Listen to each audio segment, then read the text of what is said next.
हरिओम, जय श्री कृष्ण, राधे राधे, जय योगेश्वर। बंसीधरम तोत्रधरम नमामि मनोहरम मोहहरम च कृष्णम मालाधरम धर्मधुरम धरं च मालाधरम धर्मधुरम धरं च। ओम ह्रीं नारायणाय नमः। ह्रीं केशवाय नमः। ह्रीं नारायणाधिपतये नमो नमः। बंसीधरं तोत्रधरं नमामि मनोहरं मोहहरं च कृष्णं मालाधरं धर्मधुरं धरं च। पार्थस्य सारथ्यकरं च देवं कर्तव्यदीक्षां च समत्वशिक्षां ज्ञानस्य भिक्षां शरणागतिं च ददाति गीता करुणाद्रभूता। कृष्णेन गीता जगतो हिताय, कृष्णेन गीता जगतो हिताय। श्रीमद् गीता जी UHF is connected. अध्याय 18 और श्लोक 12, भाग 3। श्लोक इस प्रकार है। अनिष्टमिष्टम मिश्रम च त्रिविधः कर्मणः फलं त्रिविधं कर्मणः फलं भवत्यत्यागिनां प्रेत्य न तु सन्यासिनां क्वचित्। कर्म फल का त्याग न करने वाले मनुष्यों का कर्मों का इष्ट अनिष्ट और मिश्र ऐसे 3 प्रकार का फल मरने के बाद भी होता है, मिलता है। परंतु कर्म फल के त्याग कर देने वाले मनुष्य के लिए कहीं भी कर्मों का फल होता ही नहीं है। फल का त्याग ही कर दे तो फिर फल का कर्म का फल कैसे मिलेगा? शक्य नहीं है। तो अब इस बात को और आगे बढ़ाएंगे। अब कल चर्चा कर रहे थे कि भाई अवश्यम एव भोक्तव्यम कृतं कर्म शुभम न भुक्तम क्षीयते कर्म जन्म कोटिशतैरपि। तो जब पुण्य की बारी आती है तो पुण्य, पाप की बारी आती है तो पाप भोगना ही पड़ता है। पाप का दंड फल भोगना ही पड़ता है, चाहे इस जन्म में भोगना पड़े या जन्मांतर में। तो क्रियमाण कर्म के संस्कार के अंश की भेद 2 है, शुद्ध और पवित्र संस्कार, अशुद्ध और अपवित्र संस्कार।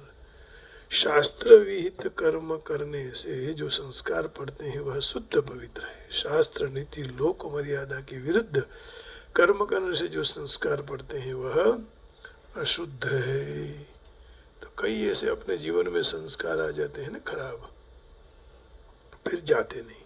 तो अब ये दोनों शुद्ध और अशुद्ध संस्कारों के कारण स्वभाव प्रकृति की आदत बन जाती है। तब संस्कारों में से अशुद्ध अंश का सर्वथा नाश करने से स्वभाव शुद्ध, निर्मल और पवित्र बन जाता है। परंतु जो पूर्वकृत कर्मों से स्वभाव बना है तो वह कर्मों की भिन्नता के कारण जीवन मुक्त पुरुषों के स्वभाव में भी भिन्नता रहती है। यह विभिन्न स्वभाव के कारण ही उनके द्वारा विभिन्न कर्म होते हैं। परंतु वे कर्म दोषित नहीं होते हैं, परंतु सर्वथा शुद्ध होते हैं। तो कर्मों से दुनिया का कल्याण होता है। संस्कार अंश से जो स्वभाव पड़ता है तो वह एक दृष्टि से महान प्रबल होता है। स्वभावो मूर्धनि वर्तते, इसलिए उसको दूर नहीं कर सकते हैं। व्याघ्रस्तुष्यति कानने सुगहनाम सिंहो गुहं सेवते हंसो वंचति पद्मिनीं कुसुमितं गृध्रश्मशाने स्थले साधु सत्कृति साधुमेव भजते नीचोपि नीचम जनम या यस्य प्रकृतिर्स्वभावजनिता केनापि न त्यज्यते। बीज को डंक देने की आदत है, डंक देगा ही। शुक माने पोपट, तोता को मीठे बोलने की आदत है, मीठी बात ही बोलेगा। तो जिसका जो स्वभाव है, सर्प को दंश देने की आदत है, देगा ही।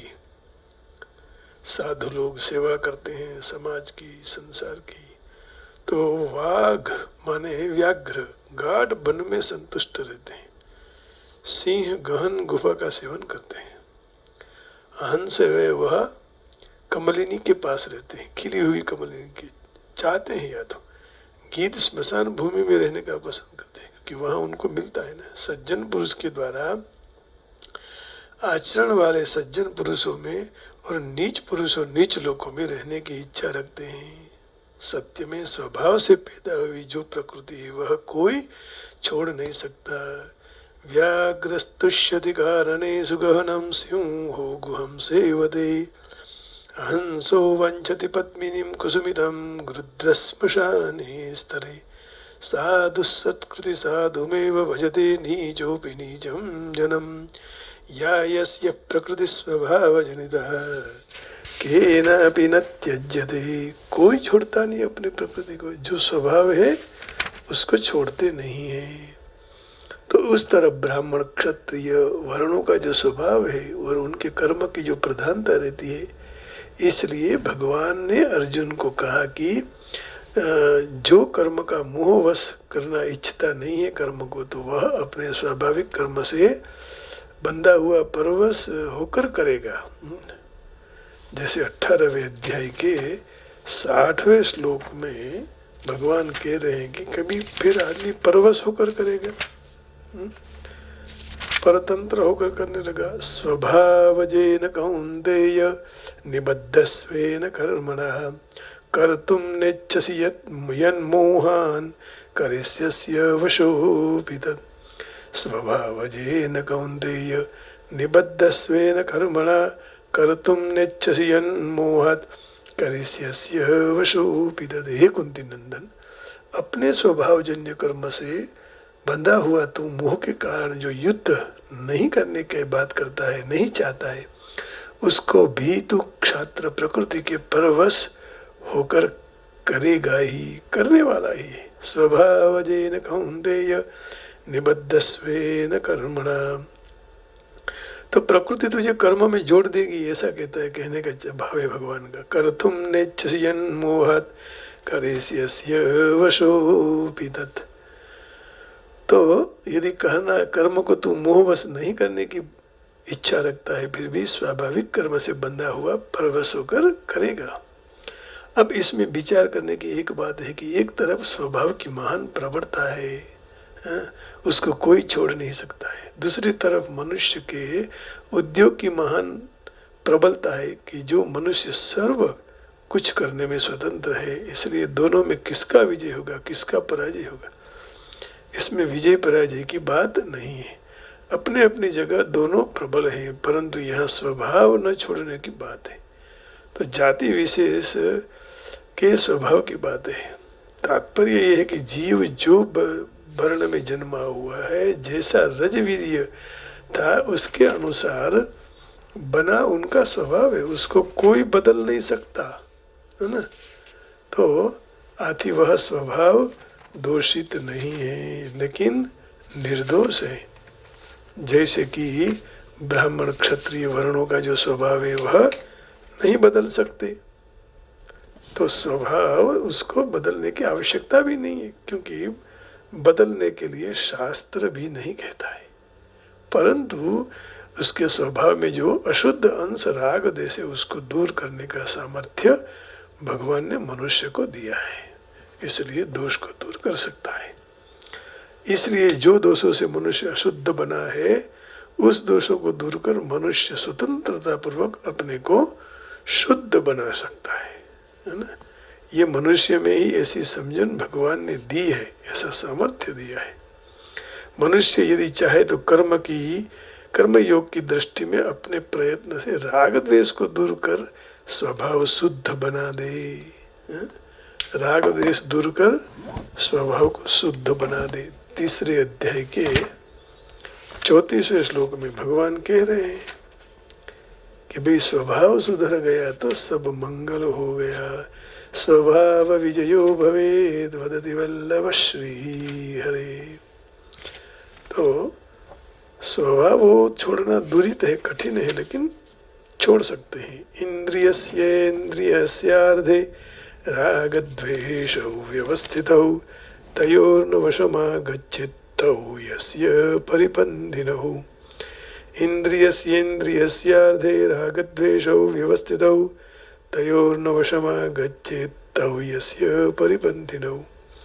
इंद्रिय इंद्रिय के अर्थ में माने प्रत्येक इंद्रिय के प्रत्येक विषय में मनुष्य का राग और द्वेष व्यवस्था से अनुकूलता और प्रतिकूलता को लेकर स्थित है।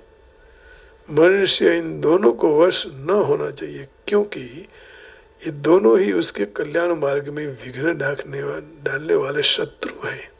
राग द्वेषौ है ना। ઇન્દ્રિય ઇન્દ્રિયના અર્થમાં એટલે કે પ્રત્યેક ઇન્દ્રિયોના પ્રત્યેક વિષયમાં મનુષ્યના રાગ અને દ્વેષ વ્યવસ્થાથી અનુકૂળતા અને પ્રતિકૂળતા લઈને સ્થિત છે. મનુષ્યએ આ બંનેને વશ ન થવું જોઈએ, કેમ કે તે બંનેના કલ્યાણ માર્ગમાં વિઘ્ન નાખવાવાળા છે. दोनों को छोड़ने का प्रयत्न करना चाहिए. अब देखिए, चाहे भक्ति योग की दृष्टि में सर्वथा भगवान के शरण होकर अपने स्वभाव को शुद्ध बना दे, है ना. भगवान का शरण ले लिया, फिर स्वभाव शुद्ध हो जाता है. जैसे भगवान 18वें अध्याय के 62वें श्लोक में कहते हैं, तमेव शरणं गच्छ सर्वभावेन भारत तत्प्रसादात् परम शांतिम स्थानम प्राप्स्यसि शाश्वतम. हे भरतवंशोद्भव अर्जुन, तो सर्वभाव से उस परमेश्वर के ही शरणे चला जा. वो परमात्मा की कृपा से ही तू परम शांति को संसार से सर्वथा उपरत होकर शाश्वत परम पद को प्राप्त हो जाएगा. इसमें शंका स्थान ही नहीं है. फिर उसी रास्ते पर चलो. तो इस तरह प्रकृति स्वभाव की प्रबलता भी सिद्ध हो गई और मनुष्य की स्वतंत्रता भी सिद्ध हो गई. तात्पर्य यही हुआ कि शुद्ध स्वभाव रखने में प्रकृति की प्रबलता है और अशुद्ध दूर करने में मनुष्य की स्वतंत्रता है. तो ये मनुष्य के अपने हाथ में है.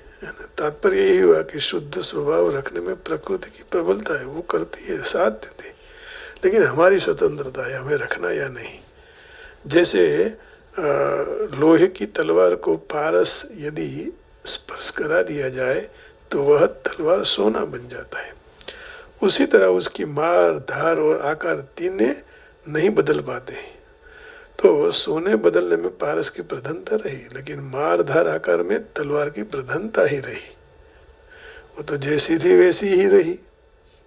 इसी तरह जो कोई भी लोग अपने स्वभाव को परम शुद्ध बना दिया है, उनके कर्म सर्वथा शुद्ध होते हैं, परंतु स्वभाव शुद्ध होते हुए भी वर्ण आश्रम संप्रदाय साधन पद्धति मान्यता अनुसार आपस में उनके कर्मों की भिन्नता रहती है.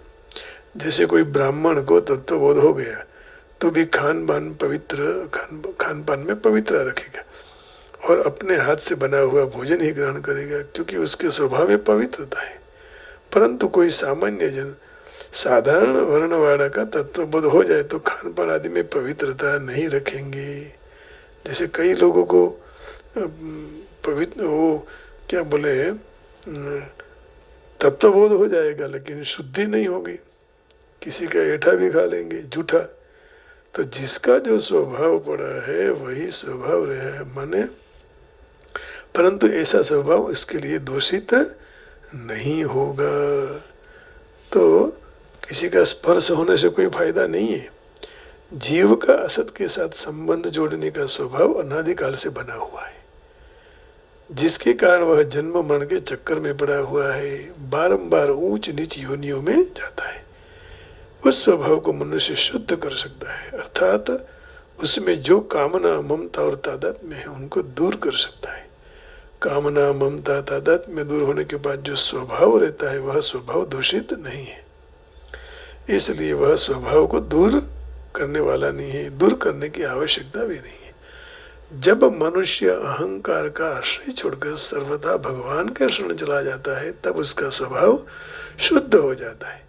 जैसे लोहे को पारस के स्पर्श से शुद्ध बन जाता है सोना, स्वभाव शुद्ध होने से फिर वह स्वभाव जन कर्म करता होते हुए भी दोषित और पापी नहीं बनता, क्योंकि भगवान उसका जवाब इसी अध्याय के 47वें श्लोक में भगवान कह रहे हैं कि इसका कारण क्या है कि दोष नहीं लगता है। भगवान तो कहते हैं ना स्वभाव नियतम कर्म कुर्वन्नाप्नोति किल्बिषम्। अब भगवान कह रहे हैं श्रेयान् स्वधर्मो विगुणः परधर्मात् स्वनुष्ठितात् स्वभाव नियतम कर्म कुर्वन्नाप्नोति किल्बिषम्। अच्छी तरह से किए हुए आचरित हुए दूसरे के धर्म से गुण रहित अपना धर्म श्रेष्ठ है, क्योंकि स्वभाव से नियत हुआ स्वरूप धर्म रूपी कर्म करते रहते मनुष्य पाप को प्राप्त नहीं होता है। श्रेयान् स्वधर्मो विगुणः परधर्मात् स्वनुष्ठितात् स्वभाव नियतम कुर्म कुर्वन्नाप्नोति किल्बिषम्। तत्वज्ञान हो गया, फिर कोई उसके दुर्गुण दोष है तो उससे कोई फर्क नहीं पड़ेगा। तो सर्वदा भगवान के शरण आने के बाद भक्त का प्रकृति के साथ कोई संबंध नहीं रहता है। फिर भक्त के जीवन में भगवान का स्वभाव काम करता है। भगवान समस्त प्राणियों के सुहृद है। सुहृदम सर्वभूतानाम 5वें अध्याय के 29वें श्लोक में भगवान कहते हैं सुहृदः सर्वभूतानाम, माने भगवान सबके मित्र हैं, उनके किसी से कोई लेना देना नहीं है।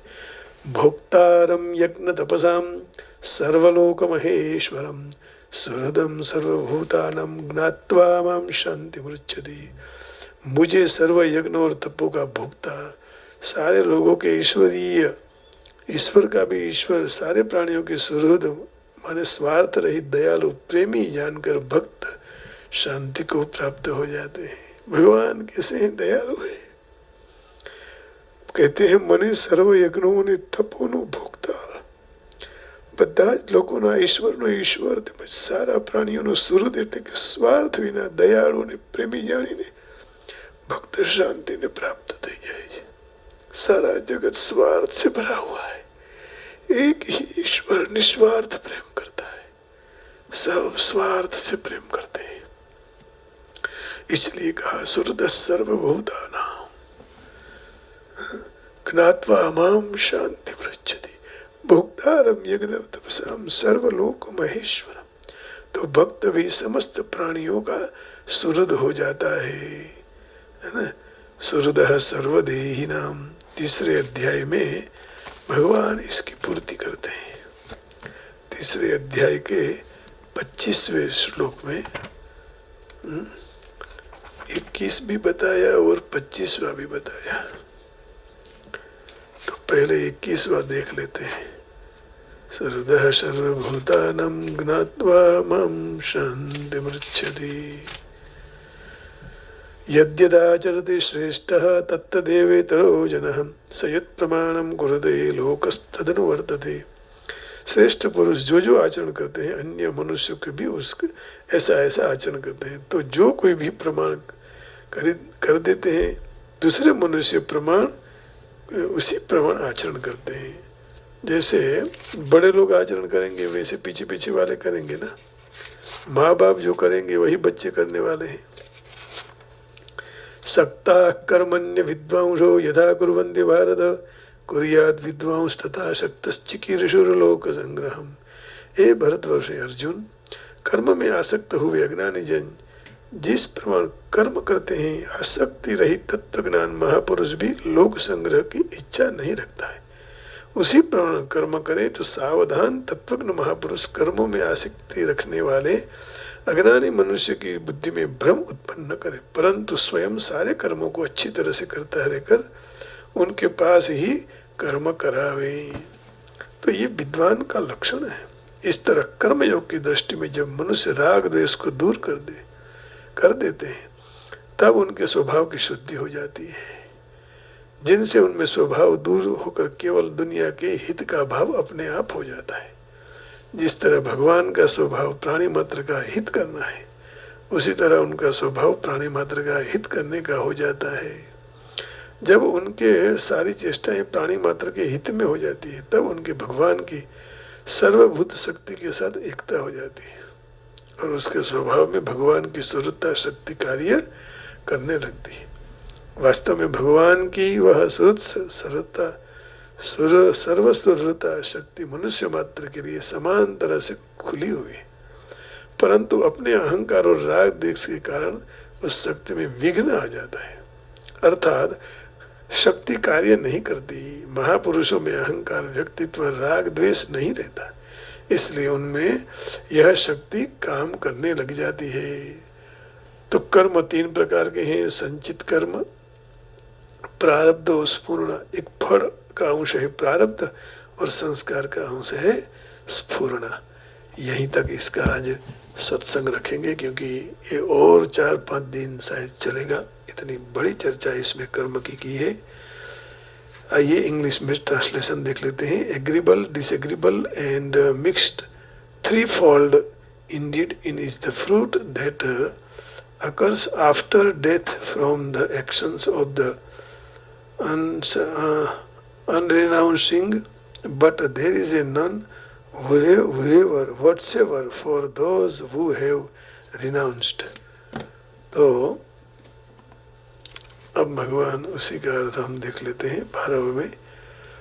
For one who is not renounced the threefold fruits of actions, desirable, undesirable and mixed, occur after death, but those who are in the renounced order of life have no such result, so suffer or enjoy। तो यहाँ श्लोक इस प्रकार था। अनिष्टमिष्टम मिश्रम च त्रिविधम कर्मण फलम भवत्यत्यागिनां प्रत्यय न तो संन्या से नाम क्वचित। 3 प्रकार के यहाँ बताए, इष्टम, अनिष्टम और मिश्र। तो मिश्र कर्म हम सब प्राप्त करते हैं, कभी दुख कभी सुख, कभी आनंद रहता है, कभी द्वेग उत्पन्न हो जाता है। और जैसे द्वेग उत्पन्न होता है ना, फिर बहुत मन अकुला जाता है, और उस अकुले हुए मन को भगवान की भक्ति रूपी सागर में, उनके नाम रूपी सागर में स्नान करा देना, फिर आनंद आनंद हो जाता है, क्योंकि यही नाथ परम नाथ है, यही सब कुछ है, यही सर्वस्व है। बस इसी के नाम लेते लेते अंतिम श्वास भगवान हमें लेने दे, और भक्ति करते छूटे हमारा प्राण, यही भगवान से कह देते हैं। आइए भगवान से कहते हैं कि प्रभु बस ऐसे ही आपके गुण गाते रहे, और आपके गुण गाते गाते हमारा जीवन शांत हो जाए, शांत हो जाए। प्रभु बहुत आपसे प्रार्थना विनंती करते हैं, हे नारायण, आपके नाम के सिवाय हमारा जीवन कोई रास्ता नहीं। तो आइए भगवान के रंग में हमें रंगना पड़ेगा, और उनके रंग के बिना हमारा सत्संग ठीक नहीं होगा। तो आइए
આજે ભજશું કાલે ભજશું સીતારામ ક્યારે ભજશું રાધેશ્યામ ભજશું સીતારામ ક્યારે ભજશું સીતારામ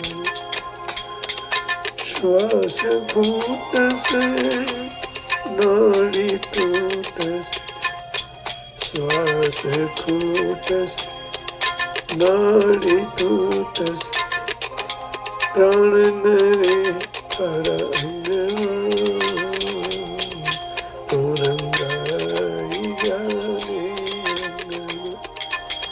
તો રંગાઈ જાને સીતારામ તારા સત્સંગમાં શ્યામ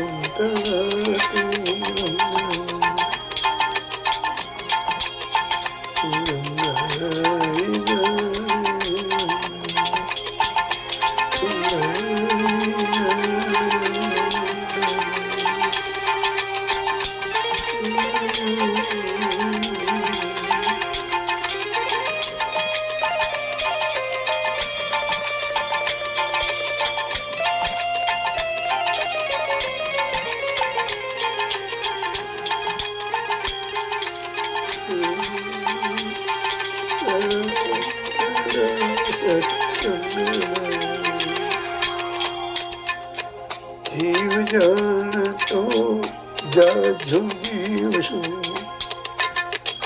મારું છે આત્મા અમર કરી લઉં મારું છે આત્મા અમર કરી લઉં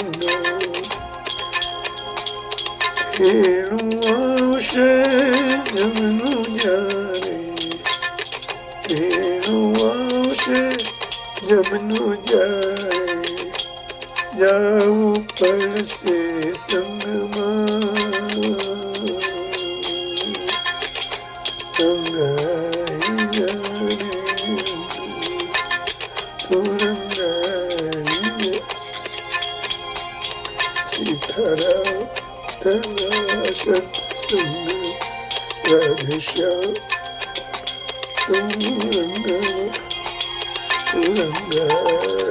જાને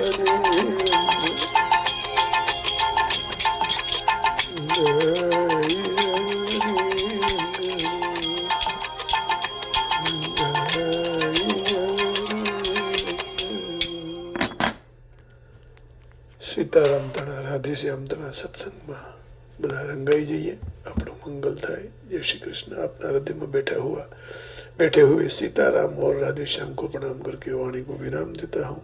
जय श्री कृष्ण। हरि ओम। राधे राधे। जय योगेश्वर। ओम नमो नारायण। ओम नमः शिवाय। गोविंदा गोविंदा। जय श्री राम। जय राम जी की। राधे राधे। बरसाने वाले की जय।